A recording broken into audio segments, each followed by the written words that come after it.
अखण्डमण्डलाकारं व्याप्तं येन चराचरं तत्पदं दर्शितं येन तस्मै श्रीगुरवे नमः। तस्मै श्रीगुरवे नमः। तस्मै श्रीगुरवे नमः।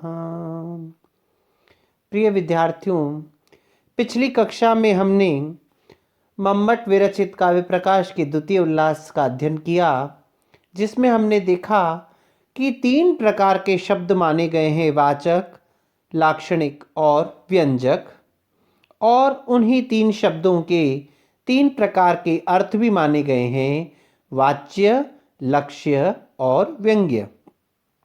तात्पर्यार्थो अपि केषुचित् कह करके एक अन्य प्रकार के अर्थ का भी वहाँ पर विवेचन किया गया था कि अर्थात कुछ लोगों के मत में कुमारिल भट्ट के अनुयायी, पार्थ सारथी मिश्र इत्यादि के मत में इन 3 प्रकार के अर्थों के अतिरिक्त एक चौथा अर्थ भी, तात्पर्यार्थ भी माना गया है।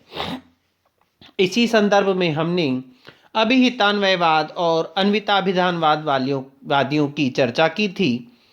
अभिहितान्वयवाद का तात्पर्य यह है कि पहले से सबसे पहले पदों से पदार्थों की प्रतीति होती है और उसके पश्चात पदार्थों के परस्पर संबंध के कारण से वाक्यार्थ वहाँ उपस्थित होता है। अर्थात पहले पदों के द्वारा पदार्थों का अर्थ पता चलता है, अभिधा शक्ति के द्वारा पता होता है, और उसके पश्चात वक्ता के तात्पर्य के अनुसार उनका परस्पर अन्वय संबंध होता है, जिससे वाक्यार्थ की प्रतीति होती है। वाक्यार्थ के बोध के लिए अभिधा के द्वारा पहले पदार्थों का अर्थ और उसके पश्चात अन्वय से तात्पर्यार्थ प्रकट होने के कारण से इस मत को अभिहितान्वयवाद कहा गया। और इस मत के जो स्थापक थे वो थे कुमारिल भट्ट इत्यादि। उनके मत में पदार्थों का परस्पर संबंध पदों से नहीं होकर के अपितु वक्ता के तात्पर्य के अनुसार होता है, इसीलिए इसे तात्पर्यार्थ भी कहते हैं और यही वाक्यार्थ कहलाता है। और इसको बोधित करने वाली शक्ति को तात्पर्याख्या शक्ति भी कहा जाता है। हमने कल भी देखा था कि आकांक्षा, योग्यता और सन्निधि के कारण से विभिन्न पदों का पहले अर्थ प्रकट होता है और अभिधा के द्वारा उन पदार्थों से एक वाक्यार्थ प्रकट होता है। विशेष वपुर पदार्थोरपि वाक्यार्थ समुल्लसति, एक वाक्यार्थ प्रकट होता है जिसे तात्पर्यार्थ कहा जाता है। यही अभिहितान्वयवादियों का मत है। इसके पश्चात दूसरा सिद्धांत हमने देखा, जिसके प्रतिष्ठापक आचार्य जो हैं वो प्रभाकर गुरु और उनके अनुयायी शालिक नाथ मिश्र इत्यादि हैं। इनका क्या मानना है? ये कहते अन्वित अभिधानवाद, पहले केवल पदार्थ अभिहित होते हैं और पश्चात उनका अन्वय होता है। यह नहीं है कि पहले शब्द ने एक शब्द ने अपना अर्थ दिया और वक्ता ने अपने तात्पर्य के आधार पर उसका अर्थ ले लिया तो हम उसको मान ले। नहीं, ऐसा नहीं है। वाच्य एवं वाक्यार्थः, जो पहले से ही अन्वित पदार्थों का अभिधा के द्वारा बोध होता है, यानी अन्वित अभिधानवाद।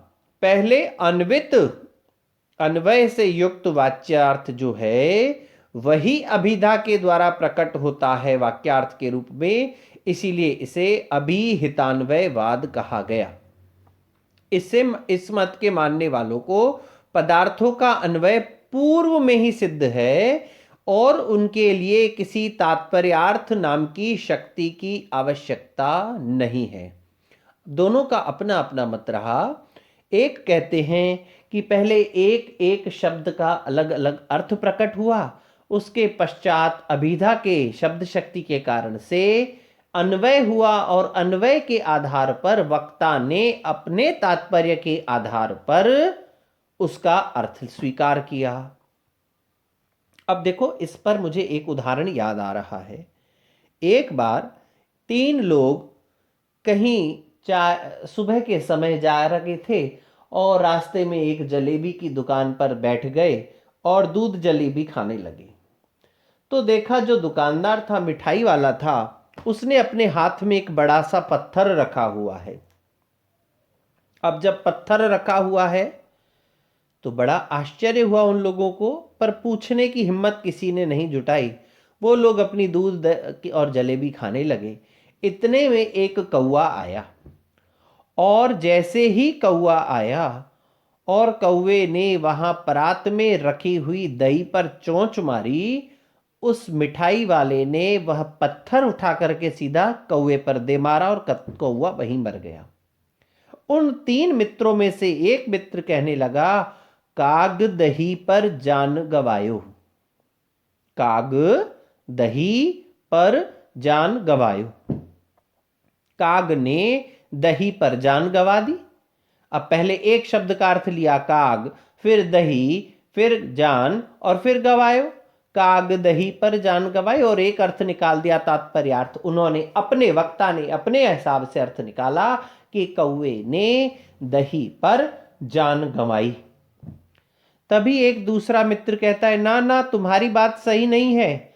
उसने अपने जीवन में एक दिन पहले एक अनुभव किया था कि एक अकाउंटेंट एक किसी लेखा के कर्मचारी को किसी पैसे के गबन के आधार पर फांसी चढ़ा दिया गया, कागज के टुकड़ों के आधार पर। तब वो कहता है, कागद ही पर जान गवाए। शब्द वही है, ध्यान दीजिएगा, तात्पर्यार्थ अपना अपना स्वीकार किया है। दूसरा व्यक्ति कहता है, कागद ही पर जान गवायो। कागज के टुकड़ों पर दूसरे ने जान दे दी। तीसरा कहता है, तुम दोनों की बात गलत है।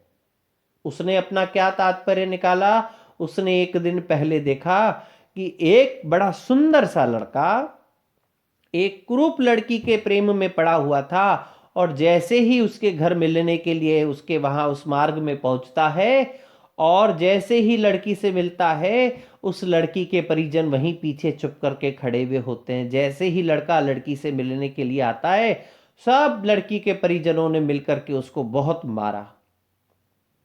तब वहां वो कहता है, पहले वाले ने कहा काग दही पर जान गवायो, दूसरा कहता है कागद ही पर जान गवायो, और तीसरा कहता है कि कागद ही पर जान गवायो। तीनों का भाव हमने देखा। एक एक व्यक्ति ने अपने हिसाब से पहले पदों का अर्थ ग्रहण किया और उसके पश्चात उसका तात्पर्यार्थ से अर्थ ग्रहण किया।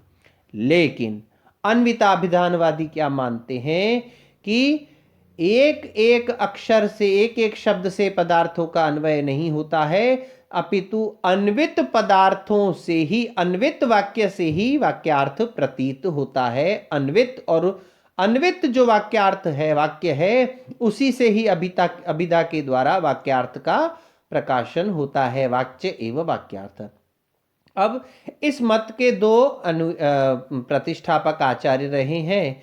अन्विताभिधानवाद का सिद्धांत का प्रतिपादन किया है प्रभाकर गुरु ने, और अभिहितान्वयवाद का जो प्रतिस्थापन किया है वो कुमारिल भट्ट ने किया है। अब देखिए, नाम से तो प्रभाकर गुरु लग रहे हैं, लेकिन वो गुरु नहीं है, वे कुमारिल भट्ट के शिष्य हैं।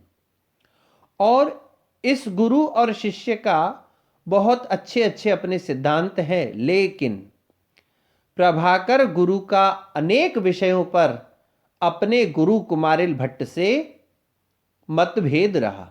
एक बार की बात है कि कुछ विद्वानों में अतिवाहिक पिंड के सिद्धांत पर बहस छिड़ गई।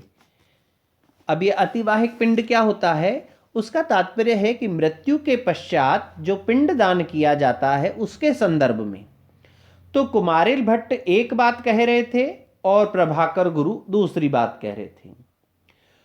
प्रभाकर गुरु ने अपने विषय को स्पष्ट करने के लिए अनेक प्रमाणों का सहारा लिया और अपने शिष्य को अपनी बात समझाने के लिए कुमारिल भट्ट ने भी अनेक उदाहरण प्रस्तुत किए, लेकिन बात कहीं भी नहीं बनी और दोनों ने एक दूसरे के मत को स्वीकार नहीं किया। दोनों में मतभेद बना रहा।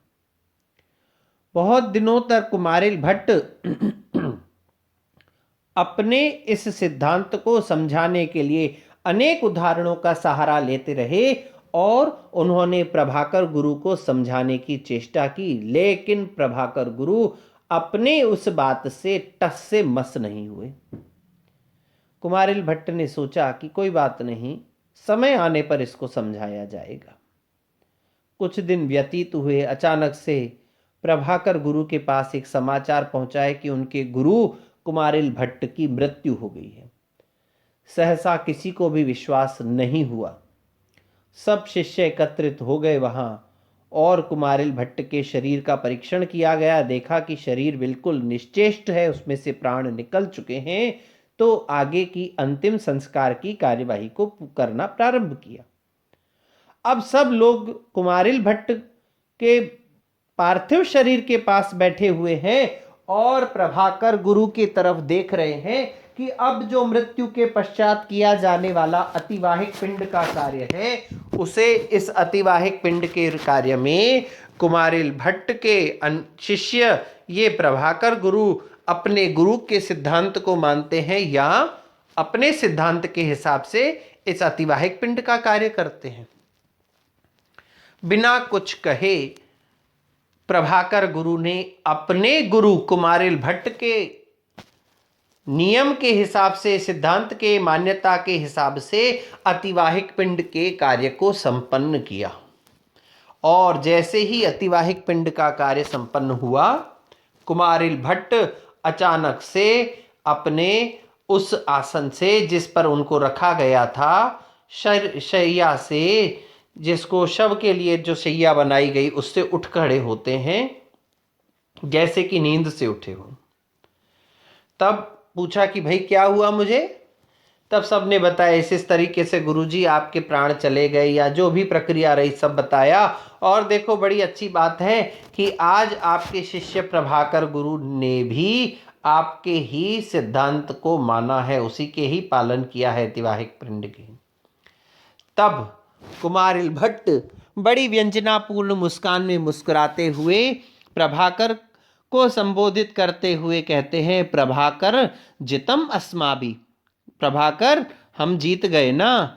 तब प्रभाकर उत्तर देते हैं बड़ी विनम्रता के साथ में, भगवन मृत्युव जितम, अरे भगवान आप तो मर कर के जीते हो, आपको जीतने के लिए, मुझसे जीतने के लिए आपको मरने का छल करना पड़ा या दूसरा जन्म लेना पड़ा।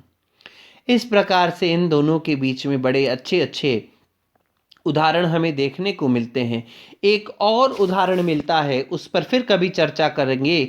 अत्र तू ना उक्तम तत्रापि ना उक्तम इति पौनरुक्तम, इस प्रकार की एक पंक्ति पर दोनों के विषय में कोई पुनरुक्ति का था और प्रभाकर ने चुपचाप से अपने गुरु की उस पुस्तक में शुद्ध कर दिया इसको, और अपने शिष्य की इस प्रतिभा को देख करके कुमारिल भट्ट ने उनको गुरु की उपाधि दी।